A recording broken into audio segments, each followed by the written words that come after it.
Alright, good morning mga kamukil. Araw po tayo na Sabado, no? Bali, pinapatanggal ko na po yung gutter dito na nasa harap mga kamukil, yung na-damage nung pinutol yung puno ng mangga.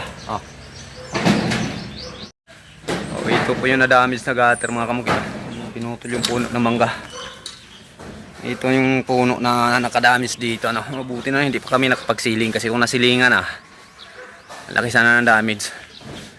Pinapawalisan ko sa taas kasi ganyan po yung mangyayari mga kamugil sa bubong natin kapag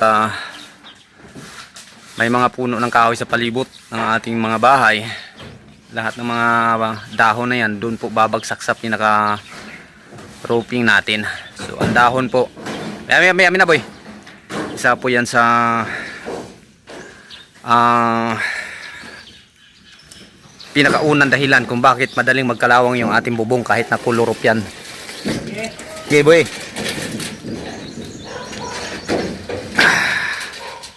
No. Kapag yung dahon ay nalalanta doon sa pinakabubong natin, mag-i-stagnant doon yung mga tubig, no? So yun na rin yung sanhi ng pagtulo ng ating mga bubong. Kapag hindi natin maagapan yan, hindi natin malinisan, ang nangyayari, kakalawangin kaagad yung ating bubong. Sa katagalan, unti-unti niyang bubutasin. O, pag nabutas na yun, kahit kunti, kahit karayom lang, doon na magsisimula yung pagtagas, pagtulo ng ating mga roofing, no? So ayan, pinawalisan natin. Hinloy tarong boy, kanang wag mabilin nga murag yuta good boy. Ay mga yuta-yuta, no? O, ito mga kamugil, bagong bubong pa lang to. Tsaka yung mga nagputol dito ng puno na to, yung mga nalaglag na mga sanga dyan, hindi na nila nilinisan. Hirap tayo yung sumusunod sa ano ba. So ngayong araw na din to, umpisa na kami magkabit ng molding. Papalitan to ng bagong gutter dito sa pinakaharap. Ayan, ang damage nila, mabuti na lang mabait yung may-ari dito, no? Kahit piso, sintabo, walang chininards, no? Walang charge sa nagputol kasi naiintindihan nila yung kalagayan din ng mga nagpuputol dito. Hanap buhay din. Sobrang bait. Sa iba to, iwan ko na lang, ha?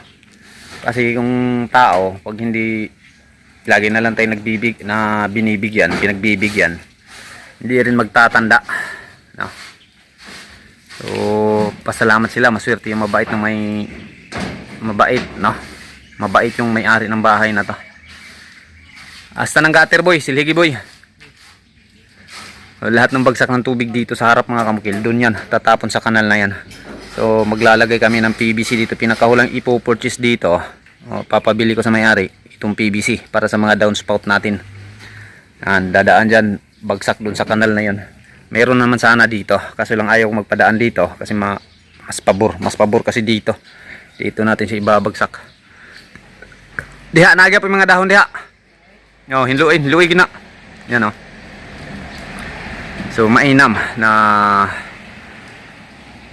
maipapayo ko sa mga may bahay ngayon na may mga puno, no, sa tapat ng bahay nila. Alam kong sayang yung puno kapag puputulin natin, pero kailangan talaga na medyo walang malalaking puno o mas mataas pa sa bubong natin na nakatayo sa ating mga bahay, kasi malaki po yung idadamage kapag may mga puno. Hindi lang pong roofing natin. Pangalawang sisirain yan kapag itong kanyang mga ugat mga kamukil papunta na dun sa loob ng bahay. Mga ilang taon lang, sisirain niya naman yung flooring. Iaangat niya ngayon yung flooring, sisirain niya yan, bibiakin niya kahit naka-tiles pa yan, no?